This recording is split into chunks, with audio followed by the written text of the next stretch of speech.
Hi D3, well, welcome back. We have another video for you. Is it possible that I miss you more and more each week? Well, hopefully it won't be too long till we're all back together again playing softball, what we love to do. Anyway, I have a softball tip for you this week and a challenge. So get out those gloves, and when you have your glove, this is a tip for catching. You want to make sure that each finger fits in a slot in your glove. However, to make it easier to grasp a ball inside your glove, you want to put your pinky and your ring finger together into the last slot. So when you slide it in, just make sure that those two fingers are almost like taped together. It'll make it easier to close your glove, okay? Now, also, we want to focus on catching, and when you're ready to catch, your glove is up. I know it's very easy to default to this, but a lot of times when your glove's down, it might bounce up and hit you, which can cause an injury. So just like those Major League players we see out there, we want to make sure we're ready with our glove up. Okay, so we're going to demonstrate what that looks like. Catching into the pocket with glove up. Anything above your waist. Now, if the ball's thrown below your waist, it's okay to flip your glove down and to go ahead and catch it like that. Okay, now at first this might be a little daunting, so you can use any ball. You can use our soft ball that we use in games. You could use a tennis ball, wiffle ball. You can make a sock ball, anything that works. So at least at first it doesn't seem intimidating and like you might get hit. Okay, so here's my assistant. She's ready with her glove up, and she's gonna catch. Okay, good, right there in the pocket. Good, and she has her glove up. Okay, and the person throwing to you is of course aiming for your chest, so that way you can follow it with your eyes. Now, if for some reason the ball's thrown below your waist, you want to flip your glove down. Have a target to aim for and flip it down. Let's see what that looks like.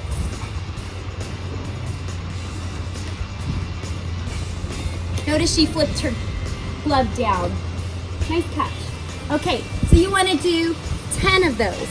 Do 10 good catches, okay? And see how many in a row you can get.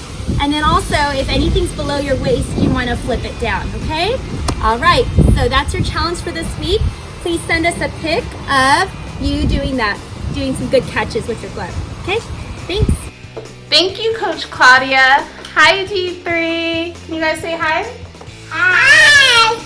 I hope everyone's having a great time at home and you're helping your family out, which brings me to this week's new challenge. And we got the double deal. Yeah, so this week's challenge is to help your parents at home by cleaning up. Every night before bed, we clean up the playroom because that's our routine. So send your coach video or pictures of you helping your parents out at home, and we're gonna announce all of the names next week in the video of every D3 girl that has helped their parents clean up or did the challenge from week 1. Bye, D3. Can you guys say bye?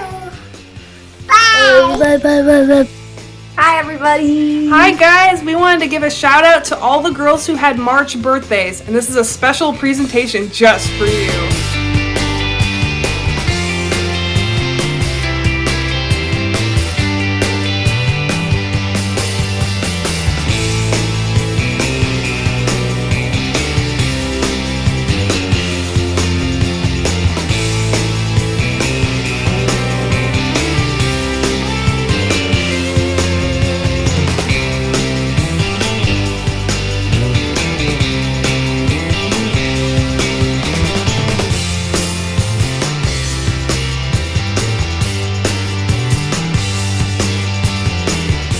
Thank you, Miss Sydney and Miss Madison. Happy birthday to those March birthdays. This is Coach Hampton, and I'm here to tell you about events that happened before Easter Sunday. I'm going to start off by introducing a little bit about the Bible to you. And there's two parts to the Bible. There's the Old Testament, and the Old Testament tells about the events that happened before Jesus was born. And then there's the New Testament. And in the New Testament, it starts with Jesus' birth, goes through his life, and talks about events that happened after his life. And so today we're going to talk about some events that happened before Easter Sunday. And I'm going to do that by using Easter eggs. So first off, we're going to see what is inside this blue Easter egg.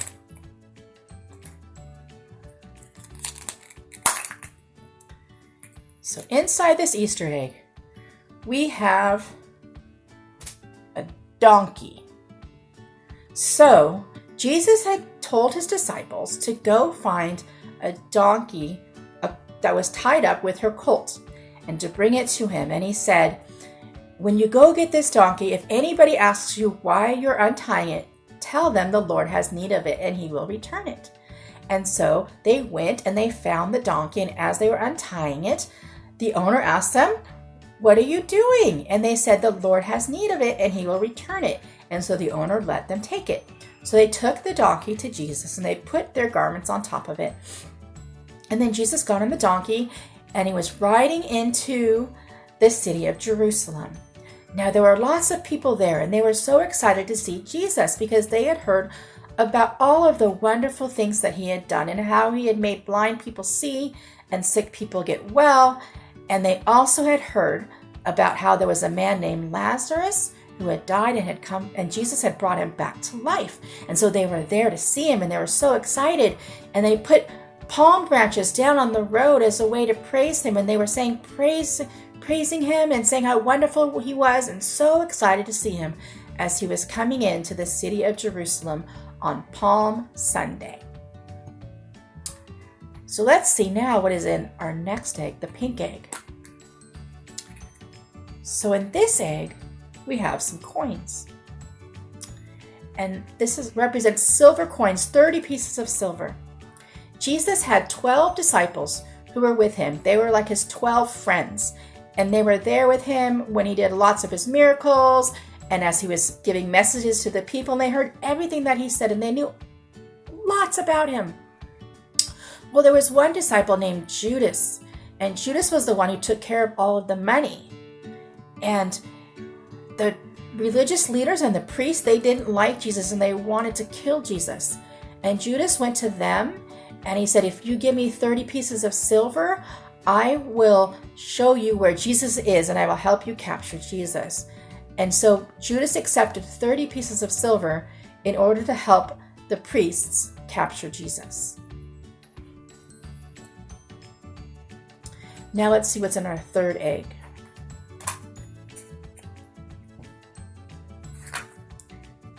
In this egg, we have a cup. And this cup represents the Last Supper that the disciples had with Jesus. And while they were there, they ate some bread and they broke the bread and they drank from a cup and they shared from the cup. Okay? And I'm going to read something from the Bible that Jesus said at the Last Supper. And he said to them, I tell you the truth, one of you will betray me. And the disciples, they all started asking, am I the one, Lord? Am I the one, Lord? And finally Judas said, am I the one, Lord? And then Jesus said, you have said it. And he also told his disciples there at that dinner that he was going to die.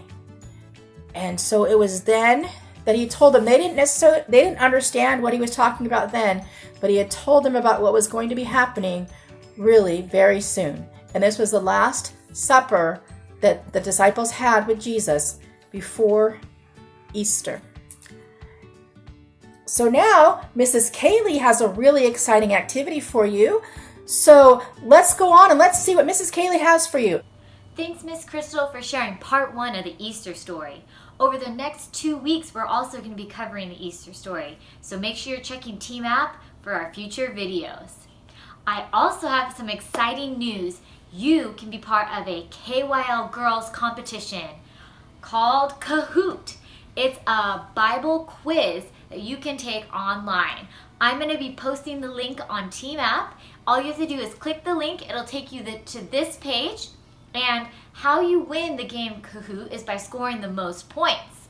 You get points by answering questions correctly and answering questions quickly. And I'm going to give you a hint. The questions are going to be about the first week of our Easter story covered by Miss Crystal.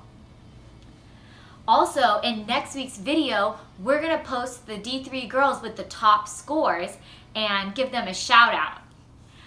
Also, just a reminder, unfortunately, care activities are still canceled at this time and are going to be through April 18th.